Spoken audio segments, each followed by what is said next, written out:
We want to welcome everyone to our Credible Messenger Connecting the Dots community and agency mentoring partnership. This is a mentor and mentee toolkit that we will be discussing on today. My name is Carlton Harris. I'm the founder and executive director of the Forgotten Third. And I also have with me an extinguished gentleman. I'm Matt Shelton. I am the Deputy Director over Residential Services for the Harris County Juvenile Probation Department. And so we want to start with a quick icebreaker. So if you need to pull out your phones, please feel free to do so. But I want everyone in here to think of a number. Think of a number. Do not tell the number to your neighbor. Don't make it too big. If you make it big, then you'll need your calculator. So think of a number. Now I want you to multiply it by 2. Multiply it by 2. And add 8. Think of a number. Multiply it by 2. Now I want you to add 8. Now I want you to divide it by 2. Cut it in half. The very last step, I want you to subtract the number that you originally thought of from what you have right now. Think of a number, multiply it by 2, add 8, divide it by 2, subtract the number that you originally thought of from what you have right now. Everyone in the room has 4. Is that correct? Who does not have 4? Great. So everybody's great at math. So repeat after me. Say information. I need a little bit more energy. Say information, plus application, equals transformation. The purpose of the formula that we just went through was really to demonstrate that it doesn't matter where you start. If you work the formula, everyone will have the same outcome. Someone in this room maybe started off with number 2, or someone had 10, someone had 12. But at the end, the outcome was 4. And on today, Dr. Shelton and myself, we're going to give you some information. It is your responsibility to take that information and apply it. That's the application. And the automatic outcome will be transformation. And this goes to the mentors as well as to the mentees.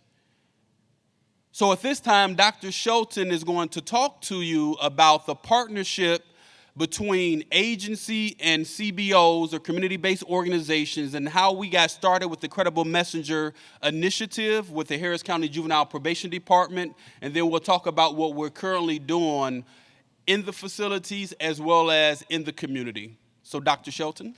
Thank you, Carlton. For the last 4 years, probably even a little bit longer than that, the juvenile justice system in Harris County, along with most of the juvenile justice systems across the country, have been in a transformative process. We've been trying to move from a more punitive to a more therapeutic, at least locally, approach to how we interact with kids and how we interact with communities. And one of those major things that we've kind of discovered we hadn't been doing for a long time is really this connection with communities that is so vitally important. And as kind of part of this transformation, one of the steps that we discovered and that we have worked with community partners with is this whole idea of credible messenger and bringing people into our system with lived experience. And one of the opportunities that we initially did back in 2019 is we were able to go to New York City to the Credible Messenger Justice Center and really get exposed to how credible messengers could be used. And my own personal takeaway from going on that trip was it's mentorship, but it's also using that information and that perspective to shape what we do as an agency and what we do in communities, and let credible messengers kind of be the driver. We spent 2 days in New York, and we went from program to program, and all the programs were different. They all had credible messengers involved in them. So there's no one set kind of, this is your evidence-based credible messenger program and you need to do step 1, 2, 3. It's really adapted. You can really adapt it to what the needs of the community are, and kind of what the structure of systems within that community kind of develop. So we went in 2019, spent a couple of days with a mixed group from different community partners, different people within our department, and kind of just went on this exploration trip where we really talked about, spent a lot of time kind of processing what we were seeing, how we could implement that back in Harris County. About a year later, the Community Connections for Youth, which was part of that program, came and did kind of a workshop where we had community partners and agency reps, where we really sat down and started kind of trying to envision what that looks like within our facilities or within our department, within our communities, and really started to kind of make plans on how that would develop. Where we're currently at, there are several different credible messenger kind of community-based initiatives going on throughout Harris County. I'm over the facilities, the juvenile justice facilities in Harris County.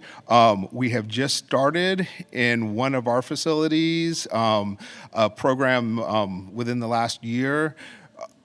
Carlton has been kind of the initial driver, where he came in with his expertise and has set up kind of a model program where what he really does is he spent a lot of time in the facilities basically looking at our processes through a credible messenger lens and seeing how he can bring credible messengers into our facilities and how we can leverage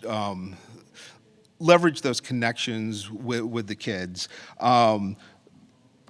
2 weeks ago, we hired our first 2 credible messengers, but one of the things that we've talked a lot about internally is the importance of the credible messengers that we're bringing in. They're paid for by the county, but they're also independent. They're not part of the system. They're there to make connections with kids and use their experiences really to build those relationships with kids. One of the things during the juvenile justice kind of transformation that's happened over the last several years is we've really looked at kind of historically some of the harm that we've done as a system to communities and to families. And one of those things that we have tried to do is reduce the length of stay. And that's always a balancing act.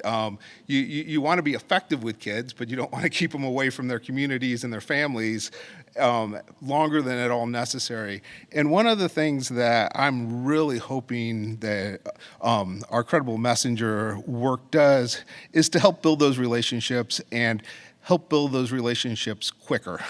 It often takes a long time from somebody that's part of the system to make connections with kids and build those relationships. And my background, my training is as a psychologist, is that those relationships are what helps change kids and helps kids make different choices in the future. And if we can use credible messengers to come in and use their experience, you can build those relationships a whole lot quicker. You also have a network in the community to connect kids back to. And so if you're, our credible messenger efforts aren't just within facilities, they're also within communities so that we can do that baton handing off. Yes. And so, like Dr. Shelton just said, it's all about building relationships, right?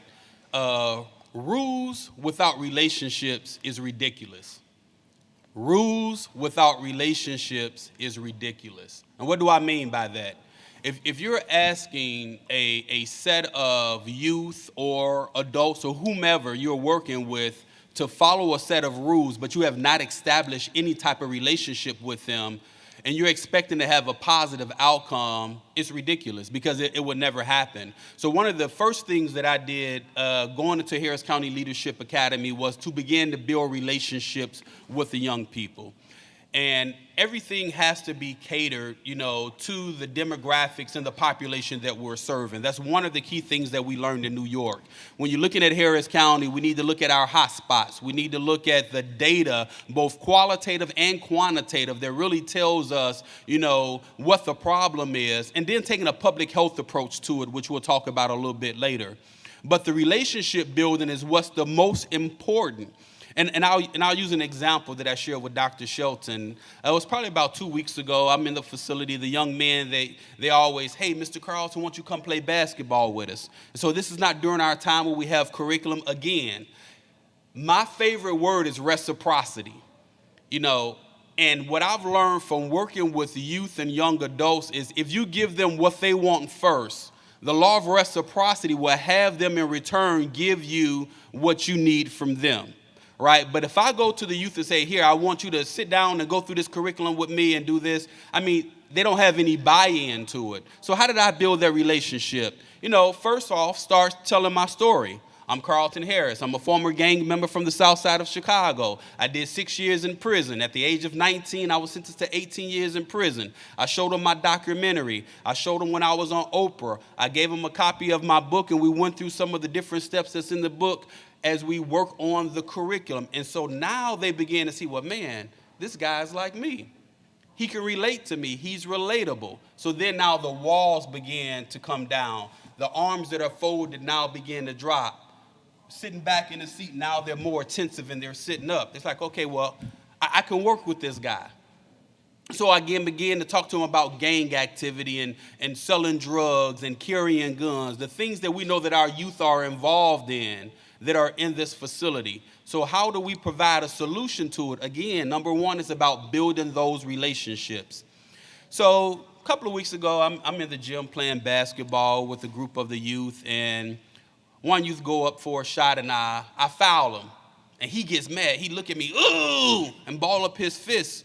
And he literally just began to approach me. And all the other youth that are there, I didn't need to defend myself. Other youth say, hold on, man, that's Mr. Carlton. Mr. Carlton, he come in to help us. He come in to do this, and he come in to do that. And so he's like, man, I don't want to hear that, man. He fouled me hard to do it. And I just told him, calm down, take pause. No, you don't want to do so.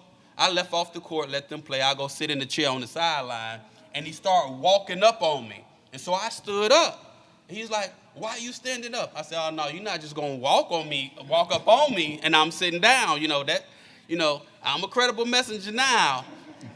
But let me remind you of my story. And so he went on down to the other end and started playing basketball.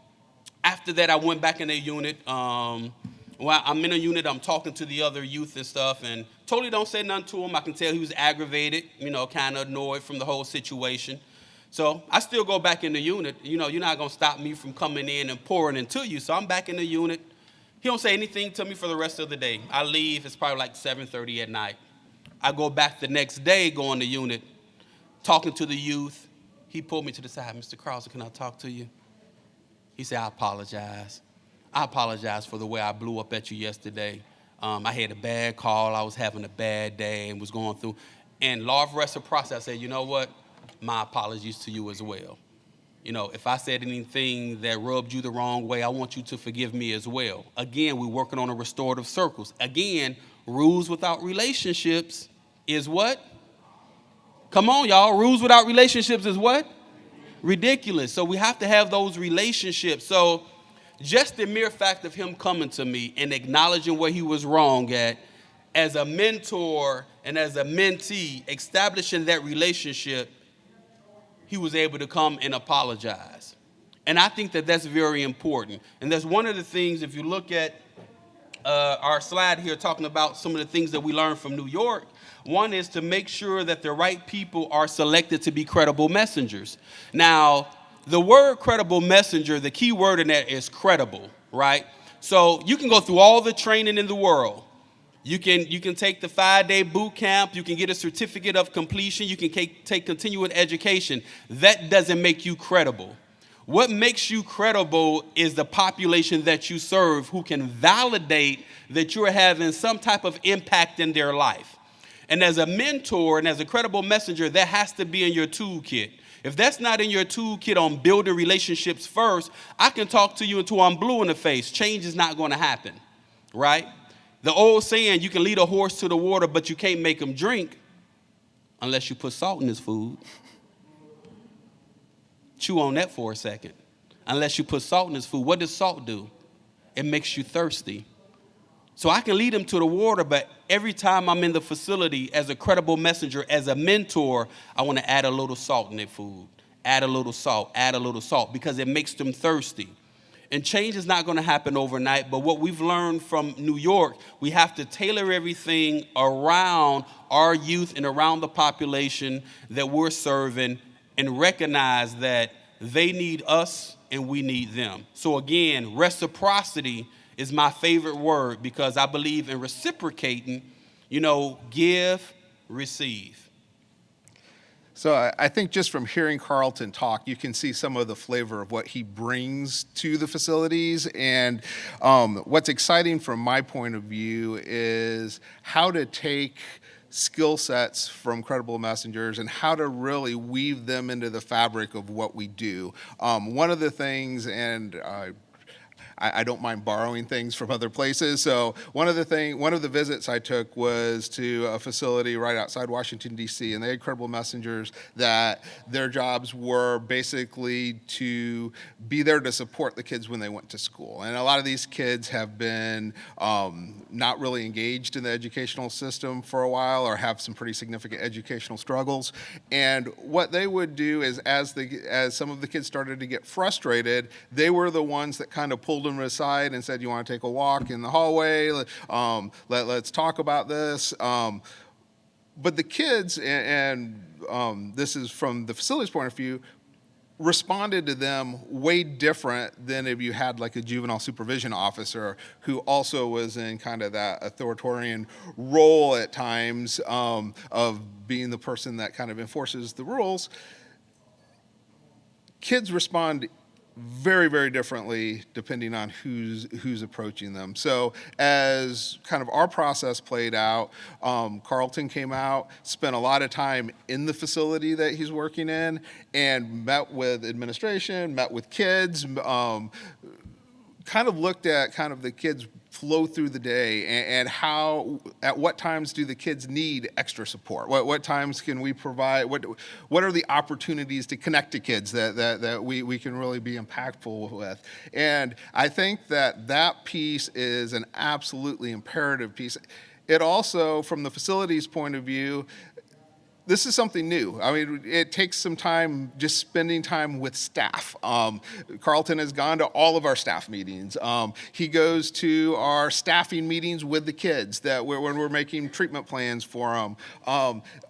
You've got to plug in kind of, it's almost this 360 kind of approach to find out within that particular organization or within that particular facility or community, where it makes sense and how to best use those skill sets.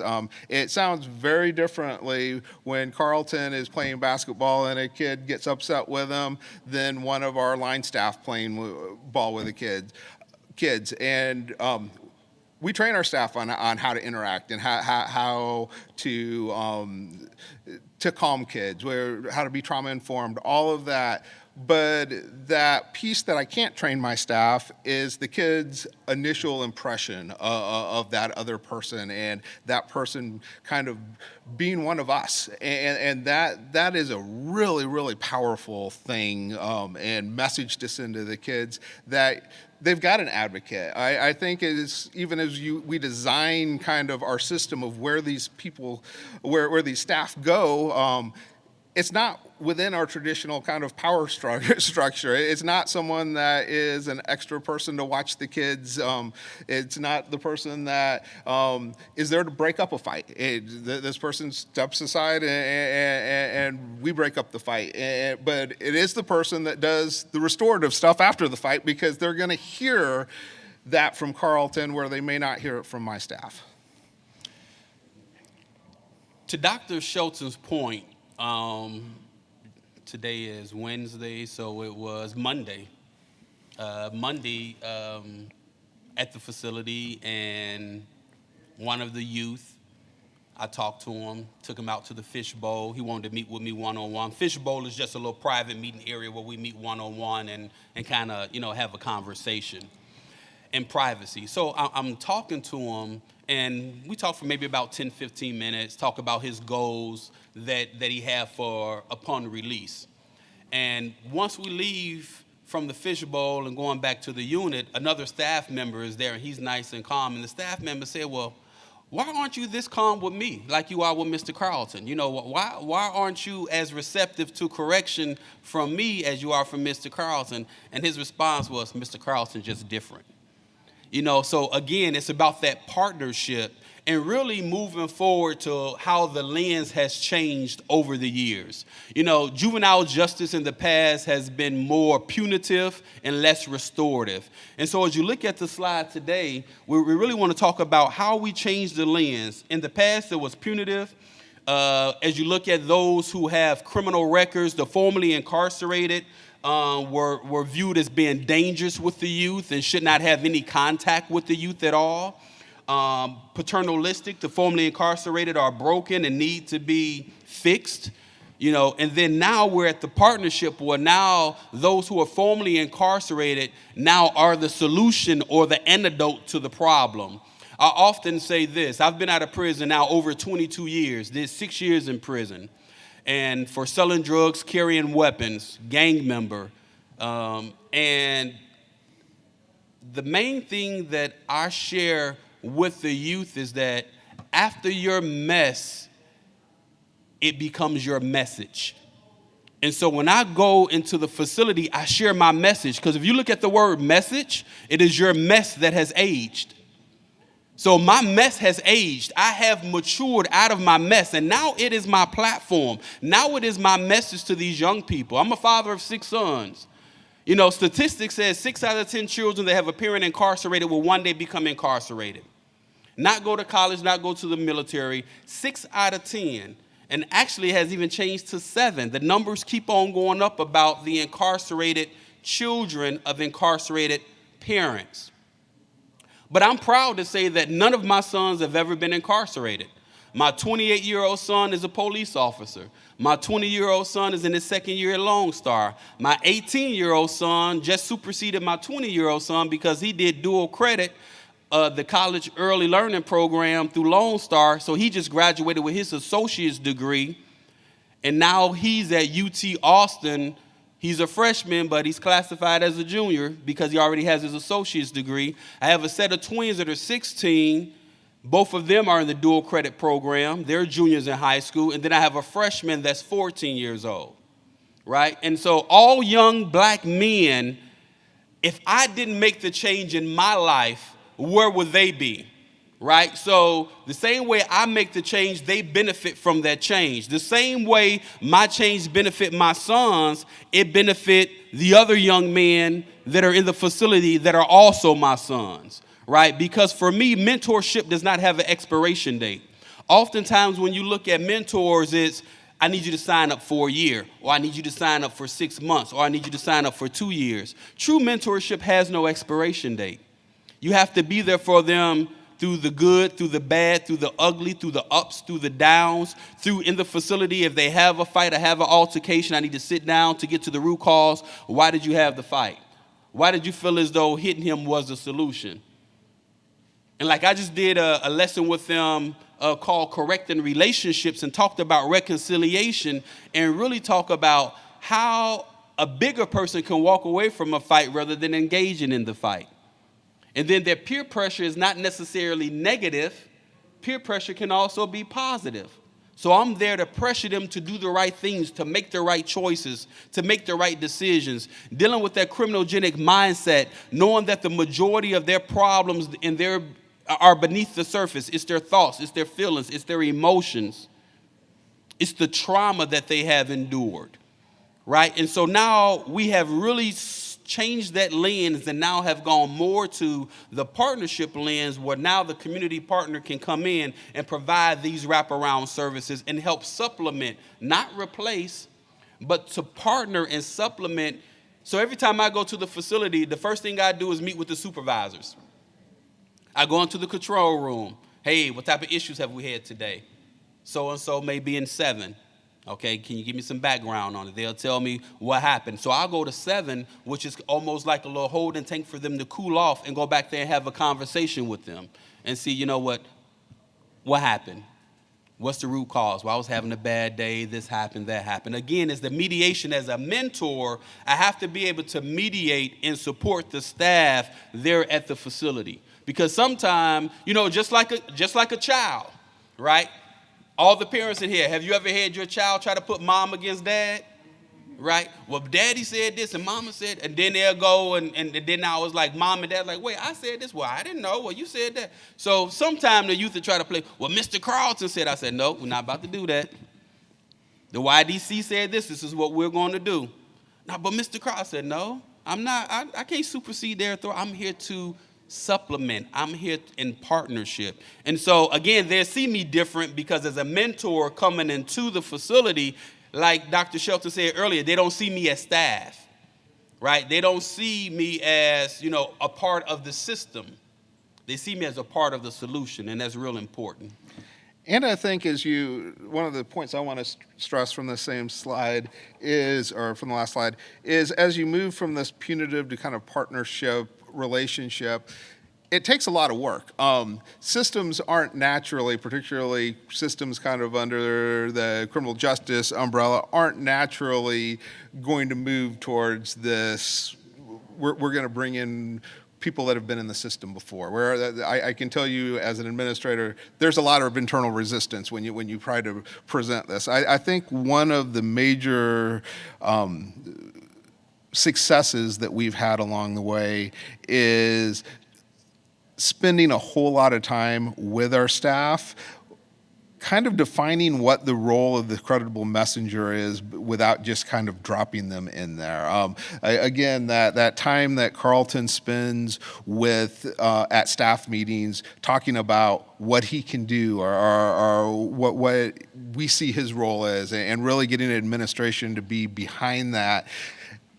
Everyone kind of within facilities, it tends to run best when everyone kind of knows what each other's role is and kind of what those expectations are. So figuring out kind of that vision and making sure that everybody from the person working the front desk to the gym teacher knows exactly what the role of a credible messenger is. And once they see it work, their attitudes change pretty quickly, and it doesn't take very long to go from kind of that punitive, you're outside the system. And we've always brought in people that were involved in the system, but it was more on almost a scared straight kind of thing. They'd come in and give a speech about how they turn their lives around, and then they leave. And in my opinion, it's never been particularly effective. This is about building relationships and maintaining those relationships. And that's why I have so much optimism that this is going to lead to very different outcomes than we've had before. And to Dr. Shelton's point, the first thing that I did was train staff. Went through the Credible Messenger curriculum with them, went through the Credible Messenger philosophy with them.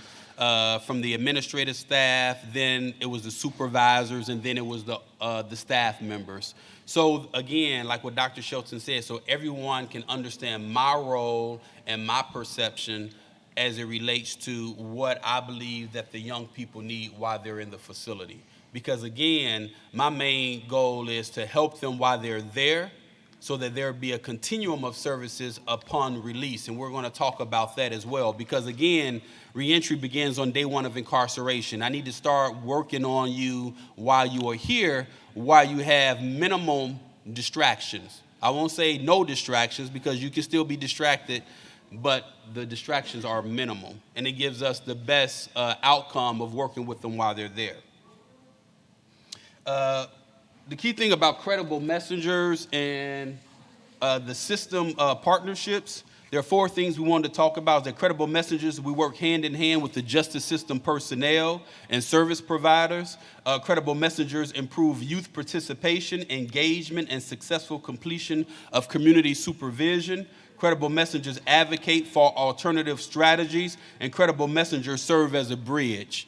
And so that's what I do as a mentor, as a credible messenger. When I go into the facility, I'm serving as that bridge between staff and the youth that are there. I'm advocating for alternative strategies. Have we thought about doing it this way rather than that way? And also, helping the youth realize, even while they're there, I encourage them. The main thing I tell them is this: don't count the days, make the days count. Because oftentimes the youth, Mr. Carlson, I got 2 months left, I got 3 months left. And then I'll look at them and they say, I know, don't count the days, make the days count. And I'll ask them, I say, who are you in competition against? Myself. I say, your goal is to be a better you on tomorrow than you were on today. What have you done to invest in yourself on today that's going to equip you to be a better person on tomorrow? Because again, seeds we sow today is the harvest that they'll receive on tomorrow. So I'm teaching them those principles. Spend some time with yourself. Spend some time working on your vision and your goal for your life. Now, that doesn't mean that you don't, have the extracurricular activities, because I'll play dominoes with them. A lot of them think they can play dominoes, so they sit down and play with me. I had to tell them, I did 6 years in prison. A lot of them think that they can play chess until I checkmate them in 4 moves, and then they sitting there scratching their head. Well, Mr. Carlson, how you do that? And then it opens up a conversation about don't be a pawn. Don't let anyone use you as a pawn. Your life is the king. It's your responsibility to protect the king. So having those conversations with them, but still beating them at the same time. I don't let them win. Because when they win, then they're like, okay, I beat Mr. Carlson. And one guy actually got me because I was distracted talking to somebody else. But I think they teamed up against me to try to make that happen, right? And one of the things with this credible messenger systems partnership that I think is absolutely critical is you need to give credible messengers a seat at the table. They can't just be tokens in the system.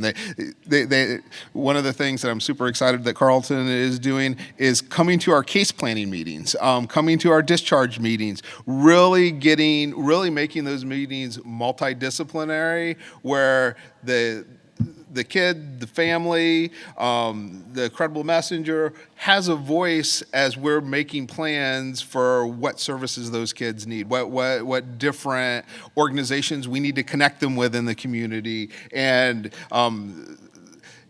that's a process to get there. As you integrate that really into your fiber, you've got to be open to looking for all of the different opportunities to use that knowledge, that perspective that we simply don't have as a system. Absolutely. And one of the key things that we do is, I'm going to give you a little background about the Forgotten Third. I'm the founder and executive director of the Forgotten Third. The name The Forgotten Third is very important. Here's why. Every year, 2 out of 3 that are released from prison reoffend or rearrested within 3 years, and 50% of them go back to prison. Right? That's the national recidivism rate is 66 2/3%. They say 2 out of 3 recidivate. What we don't hear about is the 1 out of 3 that get out and become successful. Those are the forgotten third. So I am a forgotten third. Forgotten means that I don't have the platform, and I'm very thankful to Harris County Juvenile Probation Department for giving me a platform to have impact on the lives of our young men. Because so often, all we hear is the negative stories. We hear about those who go back, but how many do you hear stories about those who come out and become successful and that remain out? You don't hear those stories. Those mentoring stories that of someone coming out, staying out, I've been out over 22 years. We need a platform. We need to make sure that our voice are heard so that the youth voice is also heard and echo the same peer-to-peer support system. A credible messenger is simply a mentor, a peer-to-peer mentor. This model has worked for years. This is nothing new. This has worked with substance abuse treatment, where someone who was formerly addicted to a controlled substance or alcohol are now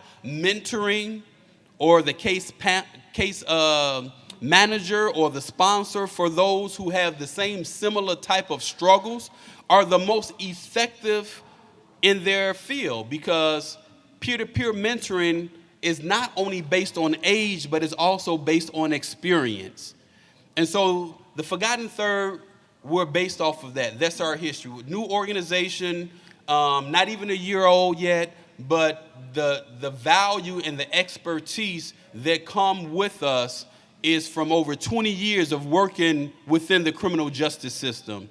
My background is in violence prevention. We take a public health approach. I'm big on a public health approach. You know, the 4 steps, we need to identify the problem. We need to, again, look at the shared risk and protective factors. What is it that this young person needs to become successful? Mentorship is one of them. But what are the other supports that they need? Trauma-informed care. We need to look at suicide prevention. We need to look at gun violence prevention. We need to look at the other wraparound services. When we were in New York, what we saw was that Credible Messenger was not a standalone program. Credible Messenger were attached to other programs, like the Arches program, for example, in New York. They have a full comprehensive wraparound, intensive case management, education component, entrepreneurship component, employment component. But what they didn't have was that mentoring component. And so once they added the Credible Messenger to their program, their success rate increased tremendously.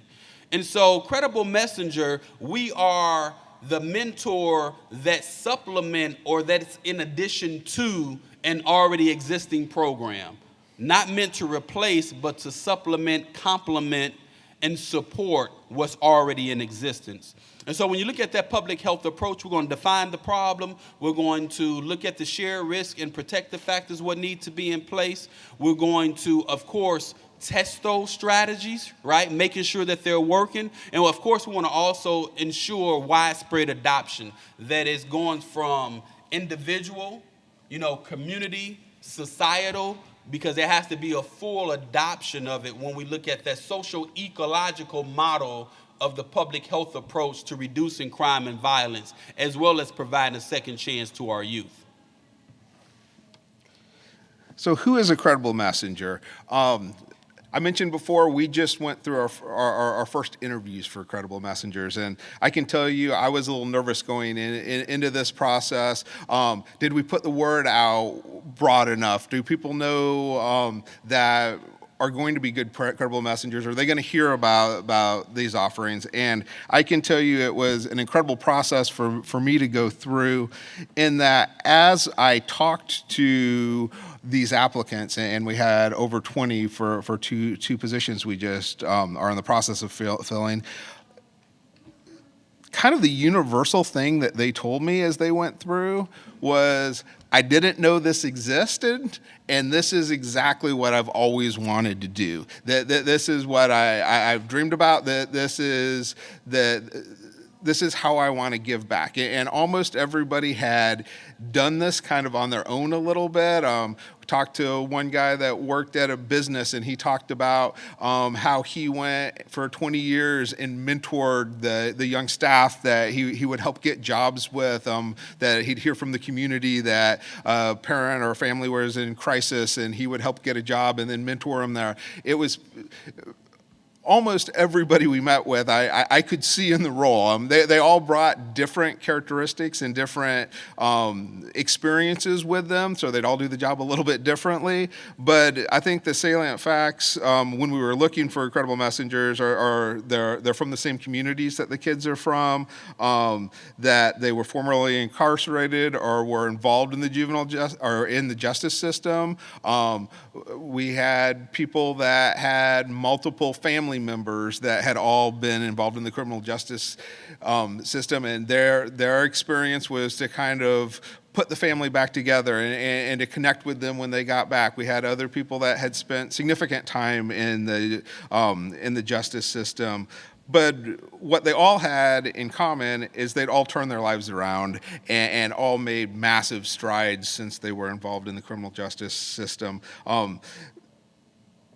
The other piece that comes with this is, although this was their dream job kind of, this is what they really wanted to do, they all needed a lot of training. And I think you can't do this without that training component, because you've really, and that's what Carlton is really going to help us with, is you've really got to have a system where they know kind of how to fit in, and they know what these opportunities and roles are within the system. So that's kind of what we were looking for when we were looking for credible messengers.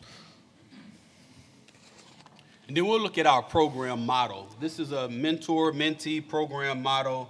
Priority population is youth returning to the community from placement.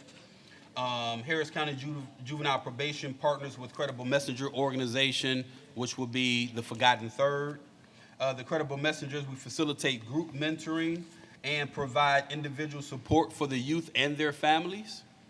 And then we also have a close working relationship with juvenile probation, service provider, and then community-based credible messengers. We don't want this to be a silo, right? We don't want this to be a one-off. Again, we look at the public health approach, and then we also look at the collective impact model, which is, my saying, we do it better together. When we come together, we can have that collective impact where if I'm providing mentorship, but then there's a community provider that's providing trauma-informed care, or someone is providing job readiness and job training, how do we give this youth everything that he needs in order to become successful? So that's our program model. Then we want to take a quick look at our priority population. Go ahead. Go ahead. I was just going to jump in. At Harris County, we started this at our Harris County Leadership Academy, which is within the county where the more severe kids with more severe criminal histories go. And so we've got a program that is 3 months long, and then we've got a serious offenders program that's 9 months long. And almost all of those kids are in for multiple felonies, and almost all the kids at that entire facility are in for aggravated offenses. So lots of history with weapons, lots of, we're typically not their first time into the system. Usually by the time you end up there, you've gone through probation, possibly gone to another one of our facilities before you kind of matriculate to our most severe, our most, yes, our facility for the most severe kids. So we decided to start this in that facility. We're going to expand it to, we have another facility that we have, and our detention facility, which is for pre-adjudicated kids. But where we thought we would get kind of the most bang for our buck is with this population that are really kind of entrenched within our system at that point in time, and that we're trying to connect with and get out of our system. And these are the ones that are gang involved. And so I'm having those conversations with them in the facility. Why do you feel as though you need to be a part of the gang? And again, I know why, but I like to hear from them because I know why I was involved in the gang. When that family structure is broken down, you don't have that positive male role model at home, that father figure. As a young person, we look for a sense of belonging and inclusion. And so when we don't have that validation that may be coming from a broken home or a broken family, we'll find it in the streets. And so a lot of our young people are gravitating towards that to have a sense of belonging. And so we address those things as well. And Carlton, I'm kind of watching the timing. I think we have a little over 10 minutes left. So, are we still going to? Are we going to 3:10? Is that correct? Because I know we started 10. Okay. Okay. All right. So let's fast forward to look at the actual program model, so you guys can see exactly how the program model operates in the facility. So again, our model's reentry begins on day one of incarceration. And so working with them while they're there, dealing with the criminogenic mindset, talking about forgiveness, talking to them about correcting relationships, talking to them about gang violence, gun violence. We're having all those conversations while we're in there. The key thing is that I do a 90-minute group with them weekly. So every week they sit in a 90-minute group. Each unit, there are 4 different units. I'm at the facility 7 days a week. I strategically picked that schedule for a reason, because if I'm going to change their mindset, they need to see me consistently. Consistency brings about change. Consistency brings about change. So I want them to see me every single day. So I'm in there every day.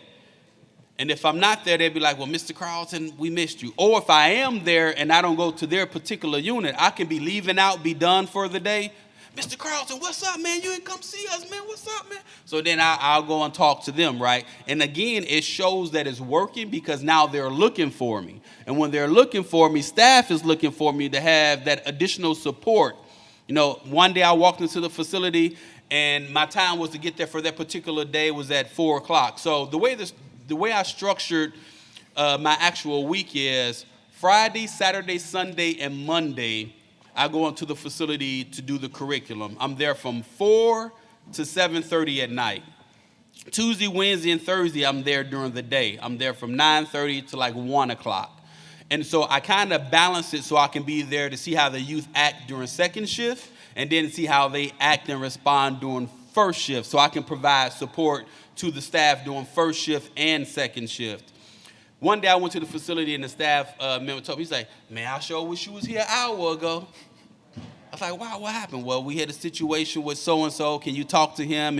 And I'll go talk to him and have those conversations. Again, it's all about restoration and restorative justice and bringing our youth back full circle and then putting this in their toolkit to let them know that, listen, you have to listen to staff. You have to and I talked to them about the disrespect too. You know, respecting staff. One young man I was talking to I can notice that he was being real disrespectful to staff while I was in the unit. They don't be disrespectful to me, but they're being disrespectful to staff. And I pulled him to the side. I said, how would you like if somebody talked to your mama the way you just talked to her? And he said, well, man, wouldn't nobody talk to my mama like that, man, or they'll have to see me. I said, you know what, do you think that was okay? I said, you know, she's a person too. How do you think that made her feel? How do it make you feel when somebody talked to you that way? After I had the conversation with him, he went over to the YDC and apologized. Those are the things that we're working on while they're in the facility to help change mindsets, change behavior. We work with them for their individual case planning and goal support, like Dr. Shelton said, participate in their transition meetings, and we assist with community-based reentry services, which will lead us to our last slide before we open up for questions. We want to make sure we at least leave 10 minutes for questions, so we have about 2 minutes left. Here kind of shows some of the youth and parent outcomes as well as the mentor outcomes. So the youth we're looking at for mentees, the mentors, the outcomes that we want to do when we're working with our credible messengers. I'm always doing credible messengers training with other credible messengers. I'll be doing the training for the new staff members that were just hired that will be placed at leadership. I'll be providing technical assistance to them and also making sure that they understand the way that we envision this being implemented. But again, our goal is education and work-related goals. Also the supports that they may need, their success plans, and then also the reduction in facility altercations. That's what I'm really looking at, the lowering the fights that may occur and the disrespect, or doing more restorative justice circles and really addressing whatever the problem is and getting to the root cause of the problem. And then for the mentoring outcomes, we want to make sure that we can do a continuing education training for them, retention, promote them where they are, qualified for promotion based off of their performance, and making sure that they're engaging with the mentees. And then, of course, any type of certifications that may be been a bit beneficial for them. And that may be like the Thinking for a Change curriculum, which is a cognitive behavior curriculum that's evidence-based, that have 25 sessions looking at the iceberg model, where the majority of the thoughts, feelings, emotions, and beliefs are beneath the surface. I believe in mind transformation, not behavior modification, mind transformation, not behavior modification, because we'll tell people to stop doing something. But one thing I tell the youth is that our actions come from our thoughts. So in order for me to change your thoughts, where do our thoughts come from? Our thoughts come from what we see and what we hear. So I want to put new things before their eyes and their ears, where it enter into their mind and then manifest in their behavior. So there is a science to our strategy and what we're doing, and it's going to take a process of uprooting weeds and planting seeds simultaneously. And passing of the baton, Dr. Shelton. And we'll stop here and then open up the floor for any questions for our last 10 minutes. And the passing of the baton is just kind of that concept of what we do within facilities doesn't necessarily connect back out into what goes on in communities and with home. And we've got to figure out how to make that connection and to really start talking about that connection from day one as we're playing with kids, but also to help facilitate more organizations like Carlton's organization out in the community. Carlton's organization's great. Harris County is massive. Carlton can't do the whole county. That we need to really facilitate these community-based organizations throughout Harris County that can not only have their own leadership, but have their own influence and input into what that system really needs to look like. So it's not prescriptive, it's collaborative with the communities. And that we're really spending a lot of time figuring out how to make that a reality for the kids and our communities. And one of the goals for the passing of the baton and working with other CBOs in the community is also pairing the youth with a community-based credible messenger at least 30 days before they are released, so that they can start building that relationship while they're still there in the facility, but then also working with the youth on different needs that they may have. I'll use an example. I had a transition meeting earlier today for youth. And, his goal is he want to go to Job Corps. So yesterday we talked to the mom, went through everything required for Job Corps, asking him, does he have an ID? Do you have a birth certificate? Do you have a social security card? The supports that the parent need now, so that once he is released, we hit the ground running. Because when you pass this baton, you can't drop it. Because if you drop that baton, all it takes is the matter of a day or two for that youth to be right back involved with the wrong crowd. So anybody know a relay race, when you pass that baton, it's got to be a smooth handoff. It has to be a smooth handoff. And so, yes, we're in the facility. We're starting the facility. Yes, they're community-based credible messengers. But we want to make sure that when we pass that baton, when Johnny is released from the facility, Johnny already had that support system in place at least 30 days before he is released, and he know who he's going to work with upon release. That's very important to us. And so at this time, we're going to pause for questions. I do see a hand up already. I put some words of wisdom up on the screen as well that you guys can take a look at. And we'll open it now for questions.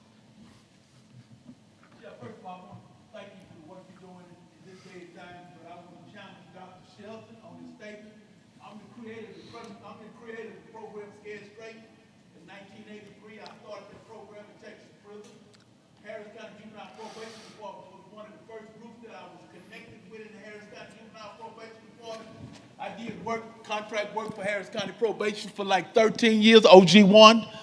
I worked with all the CUPS unit. I worked with all the different leadership academy, from anywhere from your supervisor right now. Henry was one of the first probation officers to bring the youth to my program. When I put that program Scared Straight together, I had a concept during that time, because we had, just like what we had at the time, the population we was dealing with from the probation department, from dealing with people with ex-offenders. So we had a distance we had to stay, because at that time, ex-offenders was looked at like what Brother Carlton was talking about. My point is that I have a huge following in the city of Harris County on the work that I did on dealing with that Scared Straight. Even though when I put that program Scared Straight together, I knew that education was a long-term effect other than a fear tactic at that moment. But at that moment, it was working very powerfully.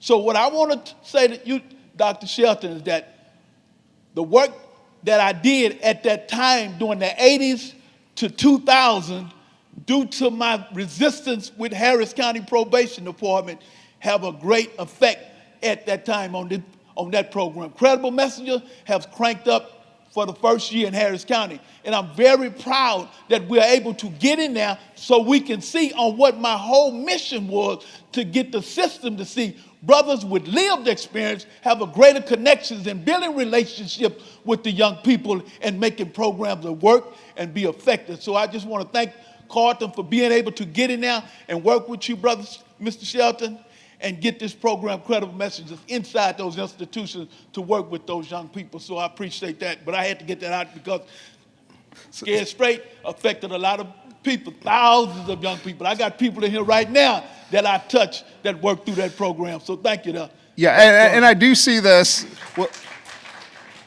When I made the Scared Straight, I wasn't talking about your work, and I know you've done a lot of work in the community.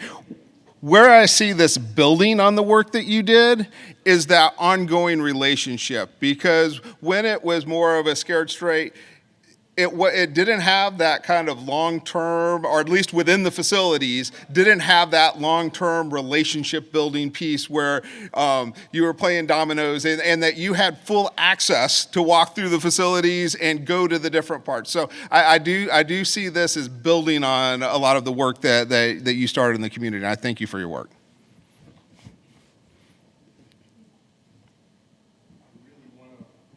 I really want to applaud the program.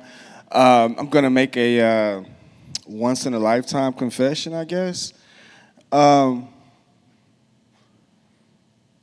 was one of the first youth in Texas at 10 years old to wear ankle monitor. I've never told anybody that. I'm from a two-parent home. Something that you said, Carlton, resonated with me, which is in my life to be true, which is consistency. Consistency is probably the most important thing, more than accuracy, right? And what I heard you guys saying kind of reminded me of my own situation as a youth in the criminal justice system. Wrong place, wrong time. Black. It brought to me an idea of 540 degrees. Somebody said 360 degrees of wraparound services and everything. And as a consultant to Commissioner's Court, my responsibility now, of all things, is police accountability policy, right? And so as I'm studying sheriff's departments and police departments in Harris County, there's over 33 police departments plus HISD in Harris County. There's this terminology used in the sheriff's department called, maybe you've heard of this if you're a law enforcement officer, it's called 540 degrees of awareness. When they go into a situation, they have to assess certain things, you know, the hands of a person, the intent of someone, you know, the 360 degrees around them, plus what's up and down, right? 540 degrees. And I'm thinking about my own situation as being that 10-year-old youth with an ankle monitor, having to go through this process. And one thing that I could think of in my two-parent household situation is that I had wraparound services, a parent, family, a home, shelter. I did not have someone checking my mental and how I was feeling. The emotional intelligence that I hear you consistently talking about, I think is probably the key component that was missing in Scared Straight, which was the emotional intelligence of the children. Because what I hear from the conversation today, my observation was a lot of the kids in your facility may not have had parental home training. Because I hear a lot of what you were saying in your interactions were emotional intelligence, out of respect for one another, how to treat someone else in a relationship. And I think if that is impacted more, instilled in your credible messengers part, not just being there, that's what parents kind of do, is they're there, but they may not be checking in with them up here. So I think if you add that component of the 180 on top of that 360, I think you'll have a stellar, phenomenal program that will change the entire criminal justice system program. Thank you. Awesome. Thank you. Thank you, Matt Carlton, for that presentation. Sitting here listening, and I've been going to Carlton since 2005, 2006, way back when I think you worked at the Sheriff's Department. And that same passion you had then, you still have it today. So it's not fake, y'all. It's the real deal. He's very passionate about this work. Definitely a subject matter expert.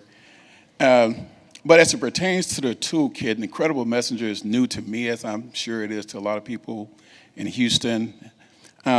It's the Credible Messenger model. Is that the mentoring piece, or do you have your own curriculum that you use when you're doing mentoring? That's the first question. The second question is, do you, I think you've answered this question already with your last slide, well, next to last slide, about passing baton to messengers in the community-based. So my question was going to be, do you have community-based Credible Messenger curriculum, a program in the community, and are you zip code restricted? Can you, because there's maybe some people I know, I get calls from my church all the time that they want their youth before they get into the criminal justice system to get some type of mentoring. So are you zip code restricted if you have a community-based program in the community? And the second, the first question was, do you have a curriculum that you use, or is the Credible Messenger model the curriculum?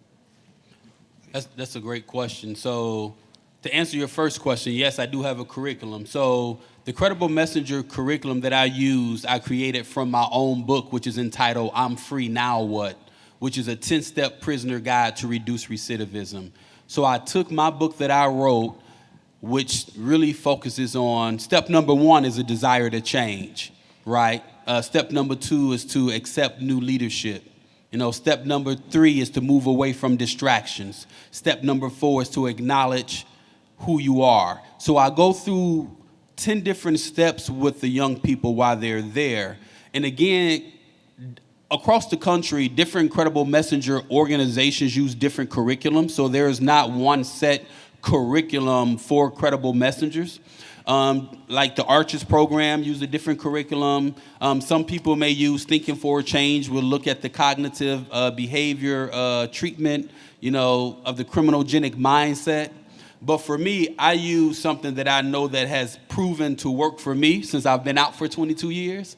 And really, the shared story is what's very important. Sharing those stories to them. And then again, is partnering with other organizations that provide the other supports that I don't provide. And I'll use Workforce Solution, for example. For our community-based program that we'll be starting here in the next month and a half or 2 months, we're partnering with them to provide job readiness, wraparound services, apprenticeships, internships, because there are a lot of organizations that have various funding for youth between the ages of 16 and 24. So again, it's doing that asset mapping and finding out what's available in the community so that you can eliminate all weakness by collaboration.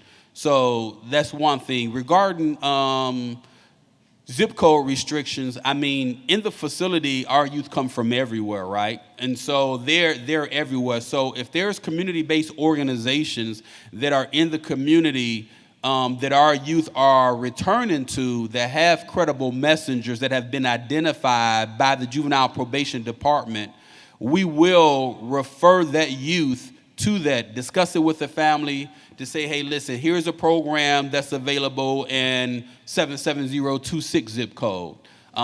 They have a wraparound program. They also have credible messengers that can help provide some mentorship service. Is this something that you would be interested in? And so, geographically, Harris County is so huge. And so you have some youth that are returning to zip codes where there are no CBOs doing wraparound services or intensive case management or the peer-to-peer mentoring using credible messengers. So I know that is still being built out right now, and I don't know if Dr. Shelton can talk a little bit more about, the building of it. I also think I saw Steve in here as well. But I know that model is still being built out. Again, it's to eliminate the probability and lowering that risk of our youth of reoffending by connecting them before they get out. But there will be some instances where, the family may say, we don't need no program. We don't want a program. So it just all depends.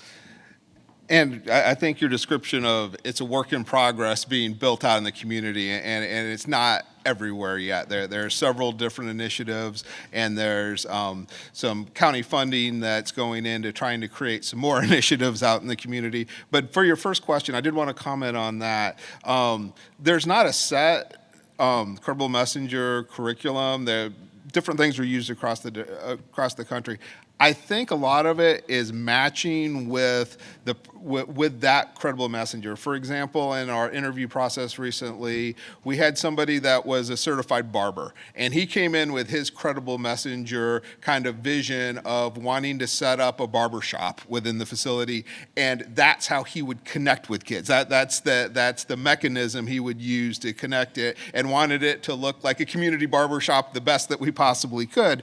I thought that was an awesome idea. But Carlton, with his experience, it's easy for him to put together kind of around his book and everything, kind of a curriculum. But I think part of it has to be matching a way. I mean, the curriculum piece of it to me is matching or finding a way for that individual to connect with kids and what works best. And if it's an out-of-the-box curriculum that we borrow from someplace else, that's great. If it's Carlton's curriculum, that's great. But it's the connection and building that relationship, which is, to me, the most important part. See another hand in the back. How are we on time? Do we need to wrap up? Yeah, I think we need to wrap up. Oh, we need to Okay. wrap up. Okay. We'll hang take around that? afterwards. Okay, we'll take. Yeah, we'll questions. take. We'll hang around. Come on up if anyone wants to ask questions.